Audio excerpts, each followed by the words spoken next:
edificação, que cumpre a vontade de Deus. Essa palavra opere em nosso meio, continue fazendo, Senhor, os teus milagres, continue fazendo a tua vontade.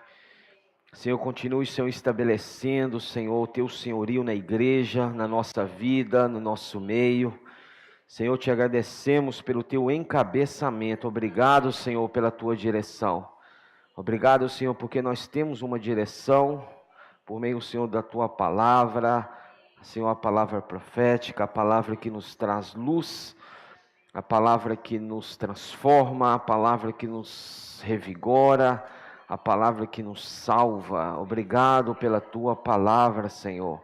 Leva-nos a valorizar, Senhor, ainda mais o que nós temos ouvido e visto. Leva-nos, Senhor, a valorizar, Senhor, aquilo que todos os dias, a porção que o Senhor tem dado a nós, dado à tua igreja. Senhor, e nós como parte viva deste corpo, devemos perceber, Senhor, que essa palavra é para nós, essa palavra é para aplicação no nosso viver diário. Então, Senhor, que essa palavra, ela não se torne, Senhor Jesus, uma palavra sem sentido e vazia, mas que ela cumpra o teu propósito. Oh, abençoa a igreja em Carlos Chagas, Senhor. Abençoa, Senhor, cada irmão, abençoe cada irmã, abençoe, Senhor, cada casal. Oh, Senhor, abençoe teu povo, Senhor. Abençoe aqueles que invocam o nome do Senhor. Abençoa, Senhor, os nossos adolescentes. Abençoa os nossos jovens. Abençoa, Senhor, as nossas crianças. Oh, Senhor, queremos cooperar e trazer o Senhor de volta. Senhor Jesus, dê-nos este coração, Senhor. Fala conosco nessa manhã. Oh, revela-se a mais a nós, que possamos te ver, Senhor, possamos te ouvir. Oh, dê-nos ouvidos espirituais. Senhor Jesus, Jesus é o Senhor. Aleluia. Amém. Jesus é o Senhor. O meu encargo nessa manhã é compartilhar parte 2 do nosso alimento diário, semana 3. Estamos encerrando hoje a epístola aos Colossenses. Meus irmãos, falta uma semana ainda, a semana 4 do alimento diário. A semana 4 nós iremos entrar no livro de Filemon. Então, nós iremos fechar esta série do alimento diário com uma linda história de amor. Que por sinal é o título desse volume que está aí agora junto com você, se você tiver trazido ele. Então, encerramos hoje a epístola aos Colossenses. Palavras, irmãos, de ajuda, de revelação, de direção, de encabeçamento. Nós não podemos, em momento algum, perdermos a essência da palavra. A essência da vida de Deus manifesta na palavra é o que nós precisamos. Então nós vamos concluir o capítulo 4, tá bom? Flávio falou ontem do versículo 2 ao versículo 6. O meu encargo é falar do versículo 7 até a conclusão do capítulo. Mas eu gostaria de ainda usar o versículo 6 que Flávio falou ontem, de Colossenses capítulo 4, que fala o seguinte: a vossa palavra seja sempre agradável. É um sempre, tá? Sempre agradável, temperada com sal, para saberdes como deveis responder a cada um. Eu toquei bastante nesse versículo essa semana, que Paulo orienta aos irmãos em Colossos. Depois de tanta coisa que ele passou nos demais capítulos, depois de tanta coisa que o Senhor revelou àquela igreja e tem nos revelado no capítulo 1, capítulo 2, capítulo 3. As últimas palavras que Paulo direciona à igreja em Colossos foram essas palavras. Ele encerrou a sua epístola, ele encerrou a sua carta dessa forma. E ele falou o seguinte: seja a vossa palavra seja sempre agradável, temperada com sal. Mateus capítulo 5, versículo 13, o que fala ali? Vós sois o sal da terra. Vós sois a luz do mundo. Uma das características do sal que nós às vezes não damos importância para ela, mas para o cumprimento da vontade de Deus é algo fundamental. Quando se falar para você que você é sal, o que você vai dizer? Qual é a característica do sal? O sal ele tempera, não é isso? O sal ele dá sabor, ele traz equilíbrio. O sal também ele é responsável por não permitir que os germes da corrupção atuem. Mas tem um significado, tem uma característica do sal que às vezes nós não notamos. O sal, ele causa sede. Paulo, quando escreve aos Colossenses, fala que por meio da palavra de vocês, a sede por Deus possa ser gerada nas outras pessoas. Quando ele fala que seja a vossa palavra sempre agradável, temperada com sal, o que ele está falando? Que o falar de vocês seja um falar vinda do céu, a ponto de quem ouve tenha sede por aquilo que você comeu, por aquilo que você tem experimentado.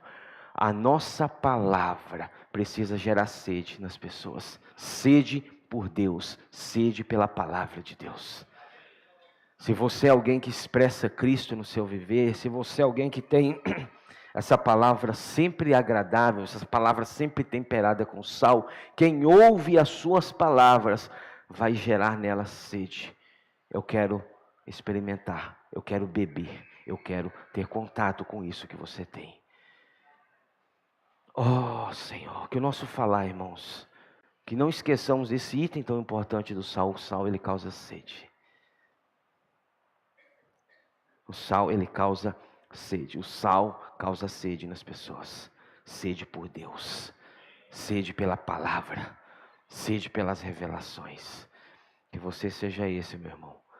Que ao falar, as pessoas falam, olha, eu quero, agora me causou sede. Você já viu que tem pessoas que quando elas são pessoas sedentas pelo Senhor, quando você fala a palavra, elas ficam contemplando ali, aquilo é o que? Ela está tendo sede, eu quero mais, eu quero beber. Que sejamos esses, que ao falarmos, causemos sede nas pessoas. Oh, Senhor Jesus. Colossenses capítulo 4, versículo 7. Paulo agora entra na sua parte final da sua epístola. É uma despedida. São palavras finais de consideração. Lembrando que Paulo nunca esteve em Colossos. Embora eu acredito que ele desejasse passar por onde as igrejas foram levantadas, mas fisicamente ele nunca esteve em Colossos. Mas a sua palavra chegou em Colossos. Irmãos, o lugar que o homem físico não chega, a palavra sempre chega. A palavra, irmãos, ela acha os seus caminhos, os seus meios, ela acha ela tem o seu mover, e de uma forma ou outra essa palavra vai chegar aonde ela deve chegar. Então ela chegou em Colossos por meio da carta de Paulo, enviada pelos seus companheiros Aristarco, Tíquico. Então essas palavras, elas supriram a igreja em Colossos. Lembrando que a igreja em Colossos, irmãos, era uma igreja bastante complicada, porque era uma igreja que estava sendo influenciada por culturas diferentes, pensamentos diferentes. E Paulo precisou escrever bem claro para a igreja em Colossos, mostrando para eles qual que era a direção do Senhor. Mostrando para eles que a direção de Deus não é a minha. Mostrando para eles que a vontade de Deus não é a minha. Então o lugar em que a vontade de Deus permanece e a direção de Deus permanece, esse lugar é o lugar em que Deus habita, não o lugar onde a minha vontade permanece. Paulo mostrou aos Colossenses que nós devemos ter amor uns para com os outros, não julgar uns aos outros. Então, no final da sua epístola, no capítulo 4, versículo 7, ele fala, quanto à minha situação, essa minha situação aqui, é interessante nós percebemos que essa situação era a situação pessoal de Paulo. Paulo, quando escreveu, ele estava preso. Então, ele tinha a sua situação pessoal, ele tinha o seu estado de saúde, ele tinha o seu estado emocional, ele tinha o seu estado espiritual, mas quando ele escreve as cartas às igrejas, ele não cita o estado dele próprio. Ele cita a palavra de Deus, a direção de Deus para a igreja. Só que ele, como homem, ele tinha também o seu estado, a sua situação humana. E só quem conhecia a situação de Paulo, em que ele se encontrava naquele momento, eram os que estavam fisicamente com ele. Então ele fala o seguinte: quanto à minha situação pessoal, Tíquico, irmão amado e fiel ministro, e conservo no Senhor. Quem era Tíquico, irmão? Tíquico foi o responsável por levar. Naquela época, irmãos, as cartas eram escritas, não como você tem a sua Bíblia, não era isso, eram cartas separadas. No final, Deus, pela soberania de Deus, foram unidas todas neste livro. Mas quando ele envia a carta aos Colossos, ele envia só a carta aos Colossos. E quem era responsável por levar, também era responsável por ler. Então, ou seja, reunia-se a igreja em um determinado dia. Agora nós vamos ler para vocês as palavras do apóstolo Paulo, que não está aqui. E um irmão era responsável por ler, está entendendo? Então, ou seja, aquelas cartas eram lidas nas igrejas. Então, Tíquico foi um responsável de ler, levar e ler as cartas, tanto a Colossos quanto aos Efésios, a igreja em Éfeso. Então, Tíquico era um cooperador de Paulo. Não se tem muita informação sobre ele. Nós vemos Atos, nós vemos Efésios. Só que, olhando pelos olhos humanos, nós vemos Paulo e Tíquico. Entendeu? Paulo, o apóstolo Paulo. E nós vemos Tíquico. Só que Paulo tem nos mostrado, por meio das suas palavras finais, que nós não devemos ver Paulo e Tíquico. Nós devemos ver Paulo e Tíquico. Entendeu a visão que nós devemos ter? Porque a hierarquia ela foi estabelecida no segundo século. Então a hierarquia dentro da igreja, ela deixou de ser, a hierarquia ela entrou por quê? O viver orgânico, segundo a vontade de Deus, deixou de ser observado.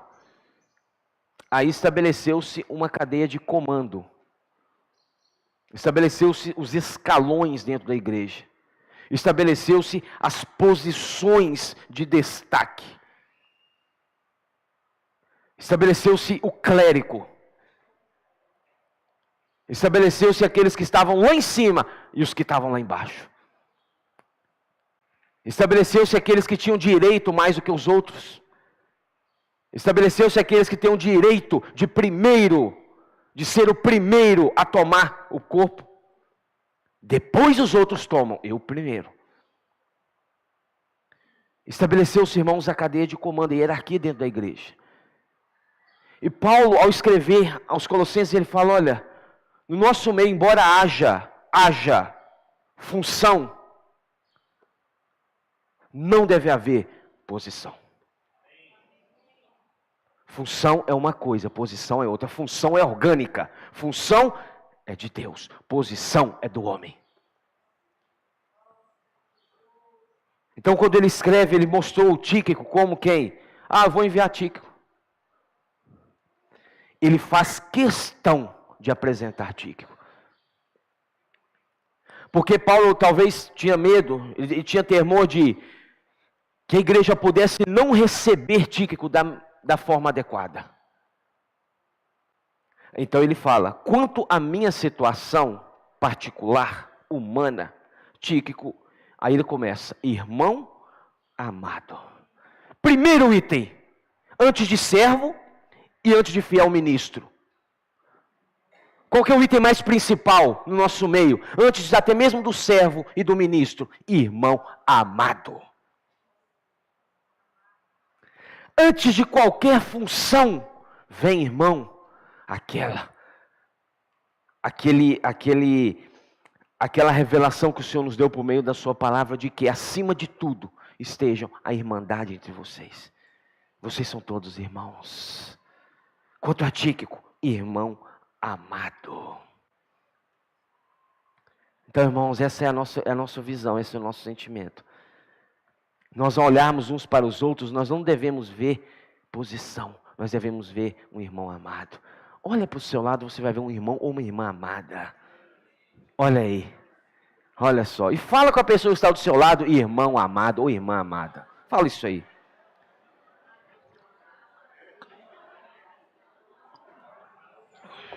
Entendeu? Entendeu aqui? Irmão amado. Nossa, é por isso que no nosso meio nós tratamos como irmão. Flávio já falou isso várias vezes, né, Flávio? Que é a maior honra que nós podemos receber, sermos chamados de irmãos. Aí depois ele continua, vírgula. Primeiro veio o irmão amado, vírgula. E fiel ministro. Se nós vemos o ministro acima do irmão, nós estamos vendo errado. Entendeu? Nós estamos enxergando errado. A nossa visão está um pouco distorcida ainda. Quando você vê irmão amado, aí você vê o fiel ministro. Olha que maravilha, meu irmão. Isso é de Deus. Vírgula. E conservo no Senhor. Olha, irmão, olha, agora presta atenção, se fosse uma cadeia de comando, uma hierarquia, quem gostaria de ser chamado isso aqui? Irmão, ministro e conservo? Não, eu não. Eu sou o cara, eu sou o. Irmãos, nós somos membros do corpo de Cristo. Então, Paulo começa apresentando Tíquico dessa forma.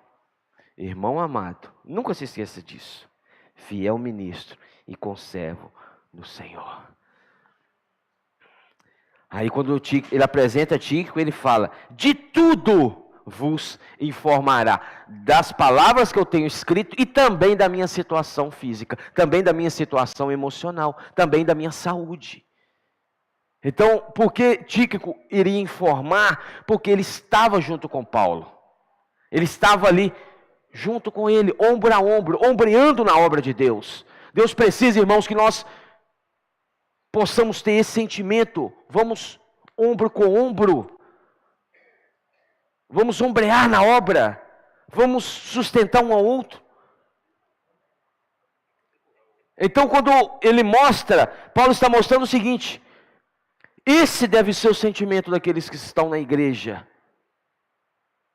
E eu vou trazer alguns versículos a respeito desse sentimento. Que nós devemos ter cuidado com aquele sentimento ruim que o homem herdou, que está dentro de todos nós, porque ainda nós não fomos transformados, que ele chama-se orgulho. O orgulho derrubou o maior anjo, o maior arcanjo que existia, Lúcifer. Porque ele não se humilhou. Ele não se humilhou diante de Deus, a ponto de querer ser igual a Deus, tomar o lugar de Deus. Mas também a humildade trouxe aquele que estava acima de todos os anjos e fez dele um homem. 1 Pedro,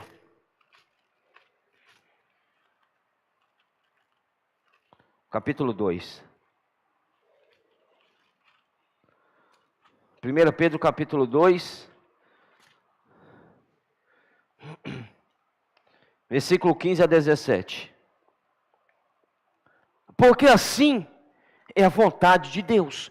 Assim é a vontade de Deus. Fala comigo, assim é a vontade de Deus, que pela prática do bem façais emudecer a ignorância dos insensatos. Como livres que sois, não usando todavia a liberdade por pretexto, da malícia, mas vivendo como servos de Deus. Como que tem que ser o nosso viver? Como servos de Deus. Um servo, ele não tem vontade própria. O servo, ele não tem uma direção própria. O servo, ele anda de acordo com a vontade e direção do seu Senhor. E ele continua no versículo 17: tratai todos com honra. O que Pedro está mostrando? Se eu me acho superior, como que eu trato o que eu acho que é inferior com honra? Não tem como. Então, quando Pedro fala, tratai todos com honra, e Pedro estava falando, vamos, irmãos, igualar aqui, ó. Amai os irmãos, temei a Deus, honrai o rei. Esse tem que ser o nosso viver. Tratai todos com honra. Eu só trato com honra, irmãos, aquele que eu vejo que é maior do que eu. Você está entendendo? Se você vai receber uma pessoa que você julga ser importante, e você vai receber outra pessoa que você não julga ser importante, o tratamento vai ser diferente. Entendeu? Ah, eu vou receber o irmão tal na minha casa. Então vou preparar o melhor. Ah, mas eu vou receber aquele outro irmão, mais ou menos. Você está entendendo? Por isso que ele fala, tratai todos com honra. Quer saber quem é todos? Olha para o seu lado. Está aí do seu lado. Amai os irmãos, temei a Deus, honrai o rei. Romanos capítulo 12.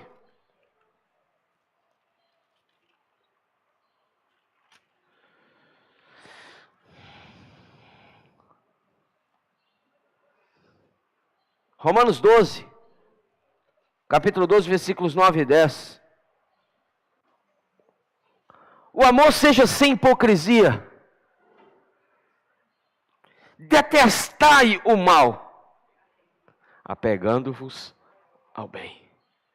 O amor deve ser sem hipocrisia. Sabe aquele amor? Ah, eu te amo por aquilo que você pode talvez me oferecer, talvez porque você pode me dar. Esse é o amor hipócrita. É o amor de interesse, é o amor de segundas intenções. Aí eu vou tratar bem porque eu vou receber algo em troca. Ah, irmão, eu te amo, mas será que ama mesmo ou ama visando algo em benefício próprio? Ah, irmão, eu te amo, mas será que ama mesmo ou está amando visando uma posição? Aqui Paulo fala, o amor seja sem hipocrisia, detestai o mal apegando-vos ao bem. Versículo 10, amai-vos cordialmente uns aos outros com amor fraternal. A igreja em Filadélfia. Amai-vos cordialmente uns aos outros com amor fraternal, preferindo-vos em honra uns aos outros.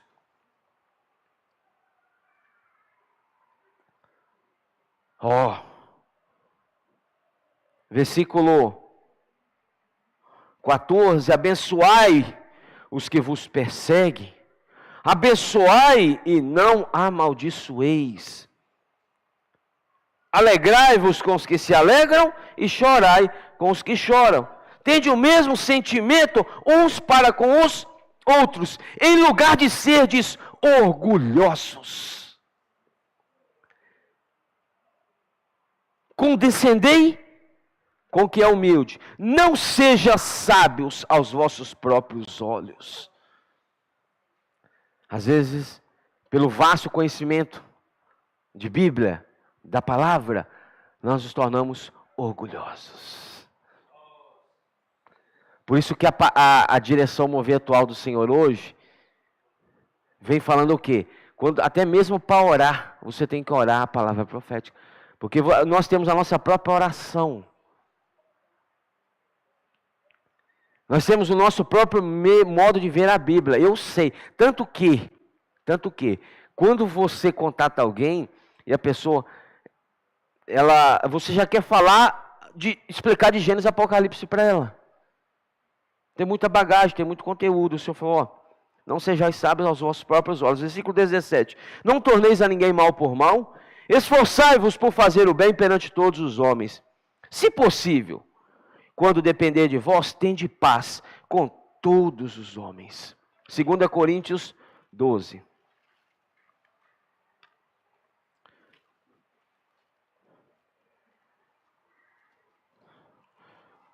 Perdão, 1 Coríntios 12. Capítulo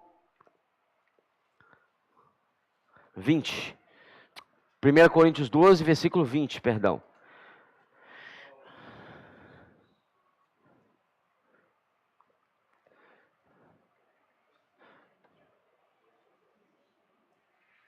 Versículo 13, 1 Coríntios 12, 13, vamos ler o 13. Pois, em um só Espírito, todos nós fomos batizados em um corpo, quer judeus, quer gregos, quer escravos, quer livres. E a todos nos foi dado beber de um só Espírito. Então, o mesmo Espírito que você bebe, o irmão bebe.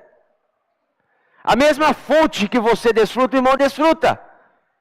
Então, cadê que nós somos maiores? Se está na mesma fonte. Se fosse fonte diferente, poderia sim ter uma justificativa. Não, eu sou maior porque eu estou desfrutando da fonte maior.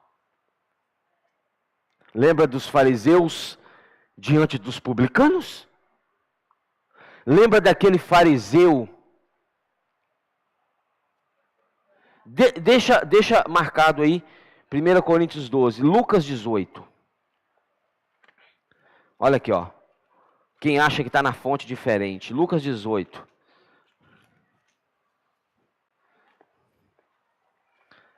Lucas 18, deixa marcado Romanos 12. Lucas 18, 9. Propôs também esta parábola a alguns que confiavam em si mesmos. Então essa parábola é para quem confia em si mesmo. Por se considerarem justos e desprezavam os outros. 2 homens subiram ao templo. Era o mesmo templo. Certo? Era o mesmo templo. Com o propósito de orar. O mesmo propósito. Então não eram templos diferentes. Era o mesmo templo e o mesmo propósito. Um fariseu e o outro publicano. Sabemos o que é fariseu e o que é publicano. O fariseu posto em pé, orava. Eu gostaria que você tocasse nisso aqui, talvez você não tenha visto dessa forma. O fariseu posto em pé, orava de si para Deus. De si para si. Então, ele era o seu modelo.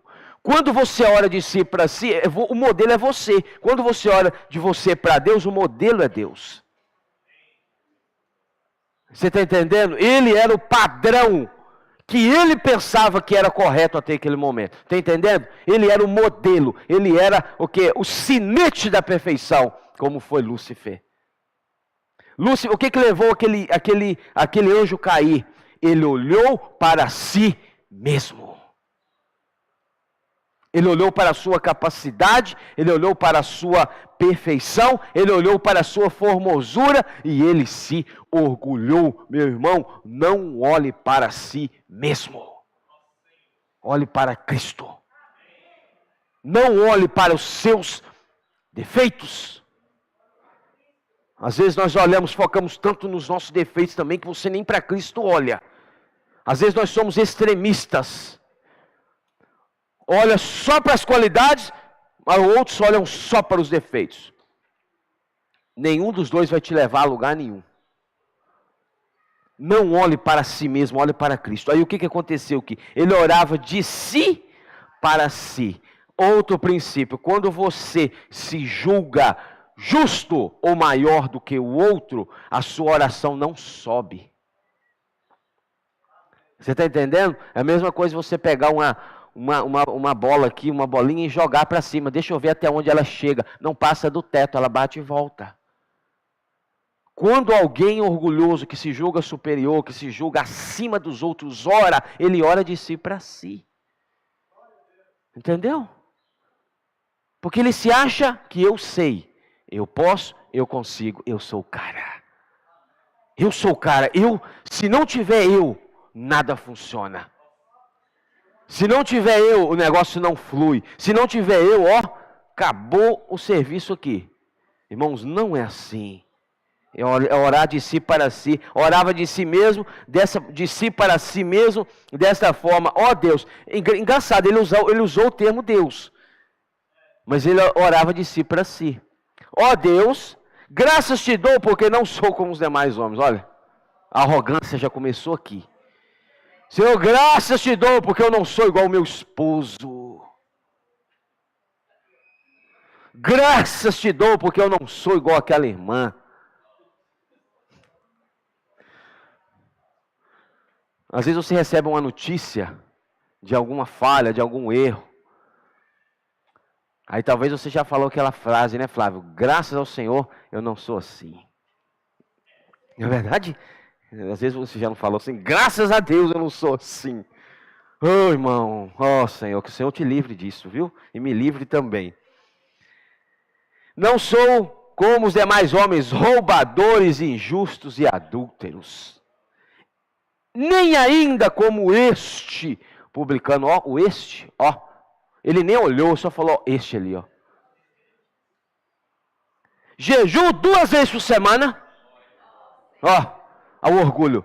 Às vezes você se orgulha por estar jejuando.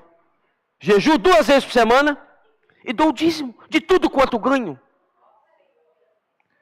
Trazendo isso como um chavão, né? Como uma justificativa da sua posição de destaque.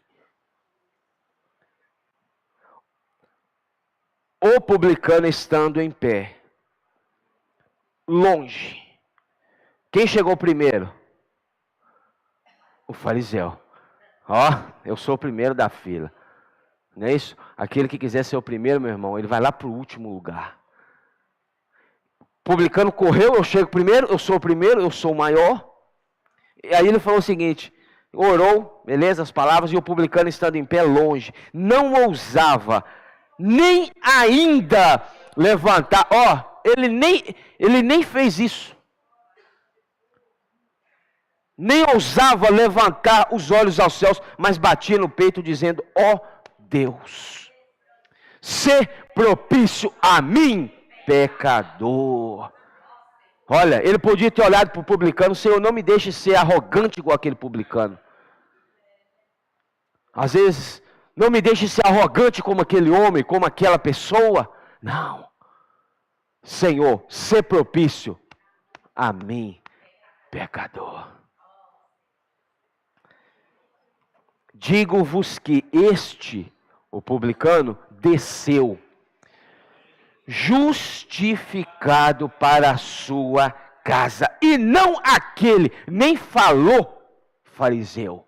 Usou publicano, mas não falou do fariseu. Olha, quem que o Senhor exaltou aqui? O publicano. E ele humilhou o fariseu.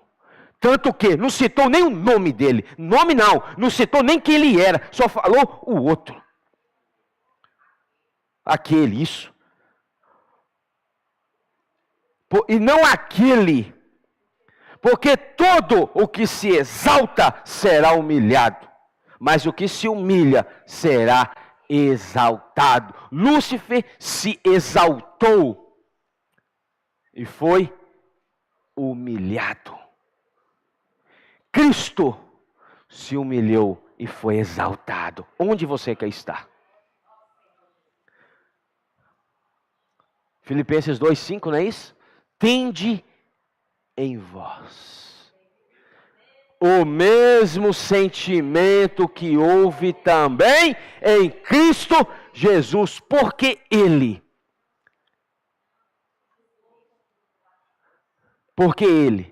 não julgou como usurpação o ser igual a Deus. Antes, a si mesmo se humilhou, tornando em semelhança de homens, assumindo a forma de servo. A si mesmo se humilhou, tornando-se obediente até a morte, e morte de cruz. Também Deus o exaltou sobremaneira, que lhe deu o nome que está acima de todo nome, para que ao nome de Jesus se dobre todos os joelhos, no céu, na terra e debaixo da terra, e toda língua confesse que Jesus Cristo é o Senhor, para a glória de Deus Pai. Você quer ser exaltado? Se humilhe. Você quer reconhecimento?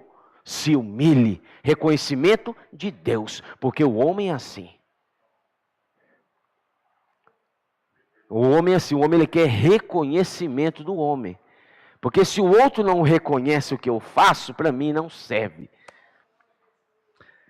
Oh, que chateamento, fiz todo esse trabalho e ninguém falou nada. Fiz tudo isso com amor e ninguém falou nada. Irmãos, Deus é quem julga todas as coisas, e é Ele que tem que receber. Então, quando você tem a visão de que você faz para Deus, você pode estar fazendo sozinho, você pode estar fazendo sozinho ali no momento, né? Mas você está fazendo para Deus, e é Ele que está vendo. Mas o homem natural, ele quer a tapinha nas costas. O velho homem, ele quer reconhecimento. Entendeu, irmãos? E é isso que leva à ruína. Voltando, vimos aqui, volta para Romanos 12. Não, 1 Coríntios 12, não é isso que estávamos vendo? 1 Coríntios 12. Fala de uma só fonte, versículo 13, 1 Coríntios 12, 13. Pois em um só Espírito, todos fomos batizados em um corpo, quer judeus, quer gregos, quer escravos, quer livres. E a todos nos foi dado beber de um só Espírito. Porque também o corpo não é um só membro, mas muitos, presta atenção, o corpo não é um só membro. Aí, sabe aquele membro que acha que ele diz, eu sou o cara. Então, o corpo não é composto somente dele, o corpo é composto dos membros. Se disser o pé, porque não sou mão, não sou do corpo, nem por isso deixa de ser do corpo. Se o ouvido disser, porque não sou olho, não sou do corpo, nem por isso deixa de ser. Funções diferentes no mesmo corpo. O olho, o pé tem uma função, o olho tem outra, o ouvido tem outra. Versículo 17, se todo o corpo fosse olho, onde estaria o ouvido? Irmão, se todo o corpo servisse no serviço de música, onde estariam os irmãos que estarão servindo lá com as crianças agora? Está entendendo?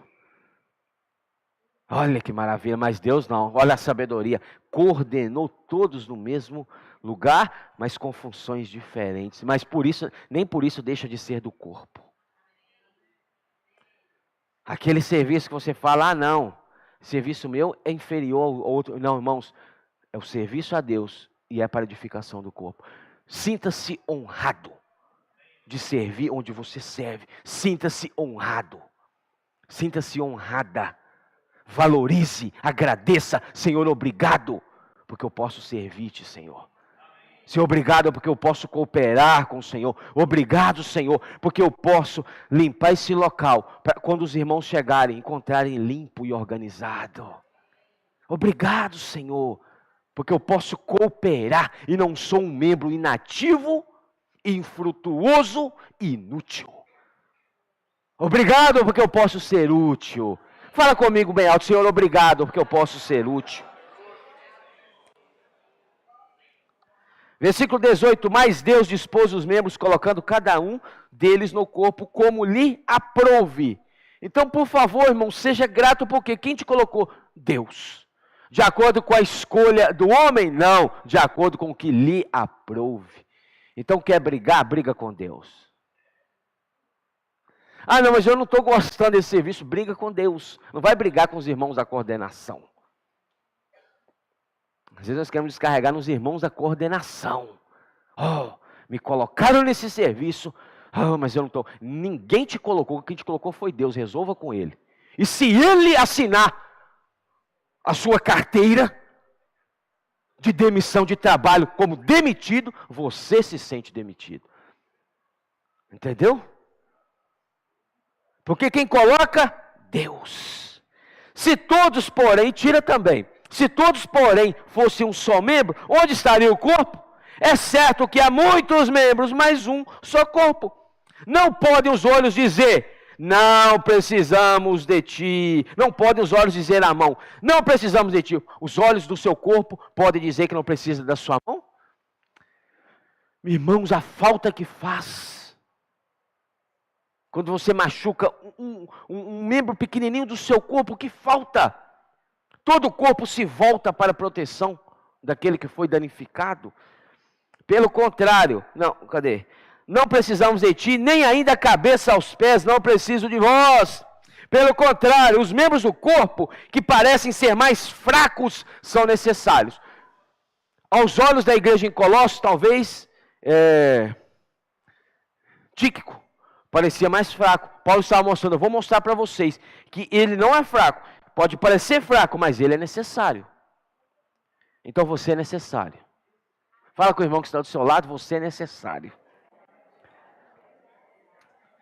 E os que parecem menos dignos no corpo, a estes, olha que isso aqui é interessante, e os que parecem, não está falando que é. Então você não pode definir ninguém com seus olhos humanos e padrão humano. Nossos olhos humanos padroniza, ó. Você é digno, você não é tão digno. Aí aqui ele fala, e os que nos parecem, não afirma, menos dignos no corpo, a esses damos muito maior honra. Ó, está invertendo o negócio aqui. Também os que em nós não são decorosos, revestimos-nos de especial honra. Mas os nossos membros nobres não têm necessidade disso, contudo, Deus coordenou o corpo, concedendo muito mais honra àquilo que menos tinha. Vai contra Deus, Ele concede maior honra ao que menos é. Oh Senhor, isso é maravilhoso. O Senhor, Ele concede maior honra àquele que menos é. Está entendendo? Não. Aquele que mais é, Deus tira a honra. Olha como que o Senhor trabalha, não é isso? Para que não haja divisão no corpo, pelo contrário, cooperem os membros com igual cuidado em favor uns dos outros. Essa visão de 1 Coríntios 12 é maravilhosa. E terminando aqui essa parte aqui, fala, olha, de maneira que, se um membro sofre, todos sofrem com ele. E se um deles é honrado, vai ficar com ciúme? Os outros membros, oh, que ciúme de Flávio. Ah, mas eu que queria estar ali. Eu que queria estar ali. Deus, por que o Senhor não me escolheu? Eu que queria estar ali tocando aquela guitarra. Queria, enquanto estiver querendo, achando que pode, Deus não usa. Por isso que em todo serviço na igreja, todo dom que nós temos, precisa passar pela cruz, morte e ressurreição. Você já passou pela morte e pela ressurreição? Se um é honrado, aí se um é honrado, fica com ciúme? Não, se um é honrado, todos se regozijam. Ora, vós sois corpo de Cristo. Quem que você é? Corpo de Cristo. E individualmente, membros deste corpo. Aí depois vai falar, uns Deus estabeleceu isso, isso e isso. não vamos entrar aqui. Então, quem que você é? Membro do corpo de Cristo. Oh, Senhor, que mais. Aí, às vezes, você está chateado por ser membro. Não está satisfeito, está querendo o que mais? É a maior honra nossa, não é isso? Colossenses 4, volta lá para que possamos... o tempo já foi embora, já acabou o meu tempo. Oh, Senhor, não sai do versículo 7. Me ajuda, Senhor.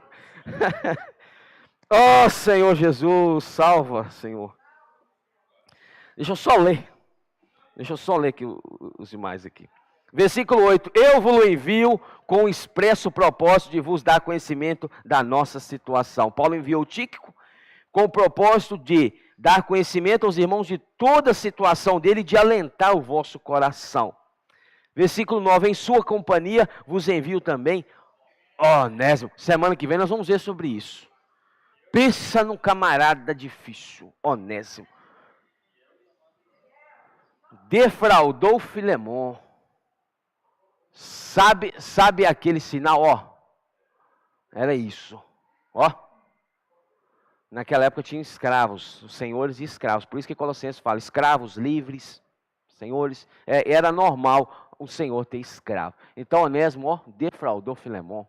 E partiu, vazou fora. E Filemon falou, se eu te pego, o dia que eu te achar, eu corto as suas duas mãos para que você nunca mais roube. Depois Onésimo chega com a carta de Paulo. Filemon, você me considera? Quem que era Paulo, quem que era Filemon? Filemon cuidou de Paulo, Paulo cuidou de Filemon. Aí Paulo fala, Filemon, eu estou adiantando semana que vem. Filemon, se você me considera, o que ele te deve, lança na minha conta. Se eu tenho crédito com você, né? Eu tenho? Tem. O que ele te deve, lança na minha conta, recebe como fiel ministro de Cristo. Meus irmãos, a linda história de amor de Deus é tecida dessa forma. Mas é claro, Onésimo se arrependeu. Que não adianta. Não adianta também. Não adianta o Senhor querer me restaurar e eu não me arrepender. Continuar no mesmo batidão. Sabe o batidão? Aquela mesma vidinha de sempre. Não adianta. Se Onésimo continuasse defraudando, é ruim que Paulo mandava ele de volta. Era perigoso ele defraudar Paulo. Foi visitar Paulo, viu a casa de Paulo, onde Paulo morava, né? Em Roma, na primeira prisão. Opa, que negócio interessante, isso aqui é meu. Pablo no bolso e foi embora. Provavelmente, eu creio, que quando Onésimo entra na casa que Paulo morava em Roma, ele entrou buscando socorro, buscando ajuda. Paulo, eu sou um defraudador, mas eu preciso de salvação. Eu preciso de Cristo, eu preciso de Deus, eu preciso da palavra profética.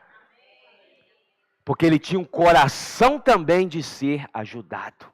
Não adianta Deus querer ajudar e a outra parte não querer ser ajudada.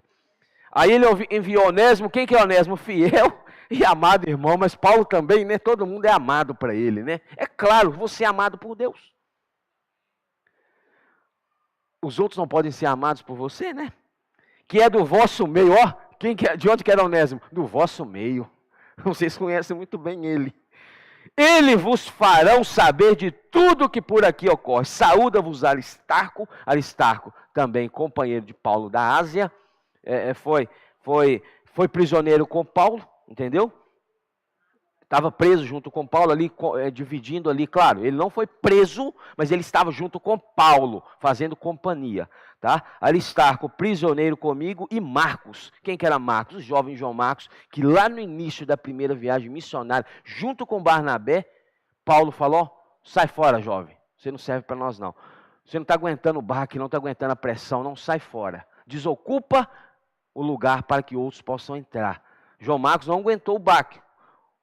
A pressão, era um jovem.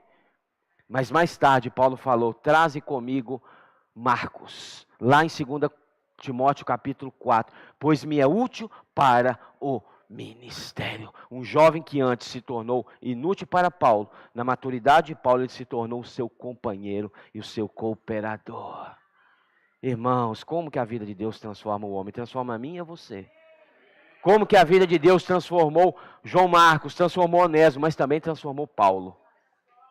Também tratou com Paulo, não é isso? Eu não vou poder falar mais desses versículos. Primo de Barnabé, sobre quem recebestes instruções, se ele for ter convosco, acolhei-vos, acolhe. E Jesus, conhecido por justo, os quais são os únicos da circuncisão que cooperam pessoalmente comigo pelo reino de Deus, eles têm sido o meu lenitivo. Saúda-vos Epáfras, que é dentre vós, servo de Cristo Jesus. Olha aqui como que Paulo apresenta os seus companheiros, os seus cooperadores. Servo, fiel, amado irmão, olha como que ele, já viu que, veja depois como que ele cita os seus mais íntimos cooperadores. Amado irmão, fiel ministro, não é isso? Fiel servo de Jesus Cristo, o qual se esforça sobremaneira continuamente por vós nas orações, para que vos conserveis perfeitos e plenamente convictos em toda a vontade de Deus. E dele dou testemunho, dele quem? Epáfras, que muito se preocupa por vós, pelos de Laodiceia e pelos de Herápolis. Epáfras era um obreiro. Saúda-vos Lucas, o mesmo que escreveu o Evangelho, médico. Marcos, João Marcos, o mesmo que escreveu o Evangelho de Marcos. Tanto Lucas quanto Marcos não estiveram com o Senhor. Não caminharam com Jesus. Mas por que os evangelhos foram registrados? Se eles não andaram sob a mentoria e tutoria de Pedro. Por que Pedro não tem o evangelho segundo Pedro? Porque o que ele tinha para passar de Jesus, ele orientou a Marcos e Lucas. Olha, Pedro poderia se exaltar, deixa eu passar o que Jesus fez. Mas ele chamou quem? Lucas e Marcos. Escreve aí.